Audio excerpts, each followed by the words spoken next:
मुंबई से सटे पालघर जिले के बोईसर में दीपांकर फिनरकॉर्प निवेश कंपनी द्वारा करोड़ों रुपए का लोगों का लगाया चुना, दिया बड़े स्कैम को अंजाम। बोईसर में खोला था दीपांकर फैसिलिटी कार्ड कार्यालय और यहीं से चलता था पूरा रैकेट। यही है दीपांकर फिनरकॉर्प निवेश कंपनी के मुख्य निदेशक और अब मुख्य आरोपी सूर्याजी कांबले। आप देख सकते हैं लोगों को बुलाकर किस तरह से लुभा रहे थे। उन्होंने जब कार्यक्रम किया था तो उस दौरान की हम तस्वीरें आपको दिखा रहे हैं, वीडियो हम दिखा रहे हैं कि लोगों को किस तरह से निवेश करने के फ़ायदे बता रहे थे और उन्हें मालूम था कि कंपनी को आगे चल के डुबाना है। देखिए पूरी रिपोर्ट। दीपांकर फिनरकॉर्प निवेश कंपनी ने पिछले 11 महीनों में 12% रिटर्न का लालच देकर निवेशकों से करोड़ों रुपए जमा करवाए, जबकि बारीकी से देखा जाए तो किसी प्रकार का कोई ट्रेडिंग नहीं हो रहा था। सूत्र बताते हैं कि कंपनी केवल कैश रोटेशन पर चल रही थी और इसी के चलते एक न एक दिन कंपनी को डूबना ही था कि चर्चाएं आम चल रही थी, फिर भी लोग उसमें निवेश कर रहे थे। इस कारण करीब 3000 निवेशकों को भारी नुकसान हुआ। सूत्र यह भी बताते हैं कि कई एजेंट दीपांकर फिनरकॉर्प निवेश कंपनी के निदेशक सूर्याजी कांबले के माध्यम से तय किए गए थे और बाजार में ग्राहकों को लुभाकर उनकी मानसिकता दीपांकर कंपनी की ओर मोड़ देते थे। अब पुलिस ऐसे एजेंटों को भी बाजार में तलाशने का काम करेगी जिन्होंने भोली भाली जनता के मानसिकता को दीपांकर कंपनी की ओर मन बनाकर उनसे निवेश करवाया और कमीशन कमाया है। पुलिस के अनुसार उक्त मामला पूरी तरह कैश रोटेशन घुमाने वाली योजना ही थी, जिसमें किसी प्रकार की ट्रेडिंग या असली निवेश कहीं और दूसरी जगह नहीं किया जा रहा था। मामले की जांच इस केस के पुलिस अधिकारी धनराज शिरसाट कर रहे हैं और महाराष्ट्र प्रोटेक्शन और interest of depositors MPID act के तहत धारा 3 और 4 के अंतर्गत मामला दर्ज किया गया है। चर्चा यह भी चल रही है कि दीपांकर कंपनी के मालिक सूर्याजी कांबले ने अपने यहाँ नौकरी पर रखे एक व्यक्ति को रिकॉर्ड पर पार्टनर बनाया था।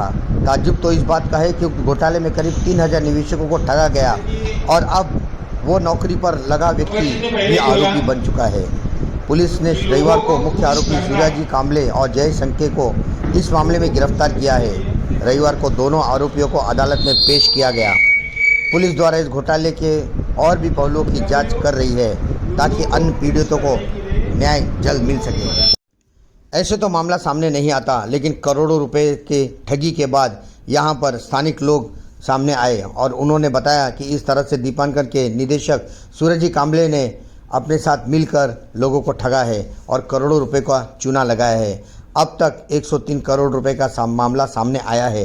अब देखना यह होगा कि इसमें और कितने लोग अपनी शिकायत दर्ज कराते हैं। अब पुलिस ने 2 लोगों को गिरफ्तार किया है। देखते हैं कौन है वो दलाल जिन्होंने यहाँ की भोली भाली जनता को भी ठगा है और कंपनी का फ़ायदा करके उन्होंने मुनाफा कमाया है। सर, दीपांकर नावाच्या इन्व्हेस्टमेंटला आपण काल पकडलेलं आहे, समजलंय. नेमकं कसं कसं कारवाई केली आणि कसं यश आलं?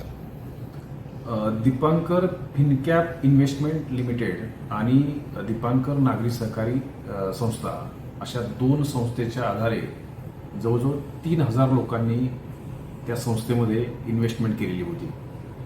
याच्यामध्ये आतापर्यंत तपासामध्ये 103 कोटीची रक्कम यांनी स्वीकारलेली आहे अशा स्वरूपाची माहिती समोर आलेली आहे। आता याच्यापैकी काही रक्कम हे इन्व्हेस्टरला परत दिलेली आहे, म्हणजे पहिल्या फेजमधले जे इन्व्हेस्टर होते त्यांना ती परत दिलेली आहे।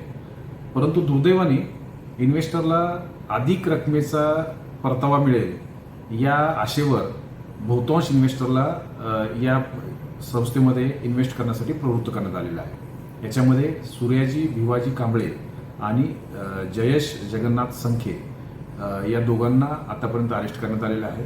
बोईसर पोलीस स्टेशनला हा गुन्हा दाखल करण्यात आलेला आहे आणि याच्यामध्ये तपास जो आहे तो EOWचे अधिकारी करत आहेत। याच्यामध्ये मुख्यत्वे करून लालच दाखवणे हा प्रकार याचा बेस आहे। लोकांना जी रक्कम त्यांनी भरलेली आहे त्याच्या कित्येक पटीने त्यांना परतावा मिळेल ही आशा लोकांना दाखवल्यामुळे सर्वसामान्य लोक त्यांच्या दैनंदिन रोजीरोटीमधले पैसे या संस्थेमध्ये त्यांनी इन्व्हेस्ट केलेले आहेत आणि सुरुवातीच्या काही इन्व्हेस्टरला त्यांनी त्याचा जो सांगितलं होतं तेवढ्या 10%, 20%, 15% इन्व्हेस्टमेंट करणाऱ्या लोकांना त्यांनी परतावा दिला। त्यांनी ज्यांना परतावा मिळालेला आहे तेच लोक नंतर त्याचे संदेश वाहक झाले, म्हणजे प्रचार करण्यासाठी त्यांनी त्यांना मदत केली आणि त्या लोकांनी आपल्या मित्र मैत्रिणींना, आप्तस्वकीयांना या संस्थेमध्ये इन्व्हेस्टमेंट करण्यासाठी प्रवृत्त केलं आणि त्या लोकांनी पुढच्या स्टेजमध्ये त्यांना सांगितलं की तुम्ही 1 वर्षासाठी इन्व्हेस्टमेंट करणार असाल तर तुम्हाला किती पर्सेंट मिळतील, 2 वर्षासाठी करणार असाल तर त्याच्यापेक्षा अधिक मिळतील, 3 वर्षासाठी करणार असाल तर त्यापेक्षा अधिक मिळतील. तर लोकांनी त्यांनी भरलेले पैसे हे न मागता, परत न मागता अधिकचा परतावा मिळेल म्हणून जास्तीत जास्त पिरियड इन्व्हेस्टमेंट राहावी यासाठी त्याला आतापर्यंत मागणी करण्यात आलेली होती. परंतु ह्यातला फोलपणा काही लोकांच्या इन्व्हेस्टरच्या निदर्शनास आला आणि त्यांनी डायरेक्टली या बाबतीमध्ये तक्रारी केल्या आणि त्याचा परिणाम स्वरूप एक गुन्हा दाखल झालेला आहे. आणि सत्य परिस्थिती अशी आहे की याच्यामध्ये अशा स्वरूपाचा कुठलाही इन्कम हा जो संस्था चालक आहे याच्याकडे नाहीये. हा पूर्णपणे एका व्यक्तीकडून पैसे घेऊन दुसऱ्या व्यक्तींना देतो अशा स्वरूपाची संपूर्ण इन्व्हेस्टमेंट आहे. याच्यामध्ये प्रॉपर कुठलेही पैसे वाढत नाहीयेत किंवा तो जे सांगतो आहे की माझ्या शेअर मार्केटमध्ये किंवा इतर ठिकाणी मोठ्या स्वरूपाच्या इन्व्हेस्टमेंट आहेत, तर त्या मोठ्या स्वरूपाच्या इन्व्हेस्टमेंट नसून ते पूर्णपणे चुकीची माहिती सर्वसामान्यांना देत आहे. त्यामुळे अजूनही कुणी जर आशेवर राहिलं असेल की मला भविष्यात काहीतरी परतावा मिळेल, त्यांनी समजून घेतलं पाहिजे की याच्या बाबतीमध्ये हे पूर्णपणे फ्रॉड केस आहे आणि जो मुख्य प्रवर्तक आहे या संस्थेचा तोही चिटिंग करण्याच्या इराद्याने हे संपूर्ण गोष्टी करत आहे.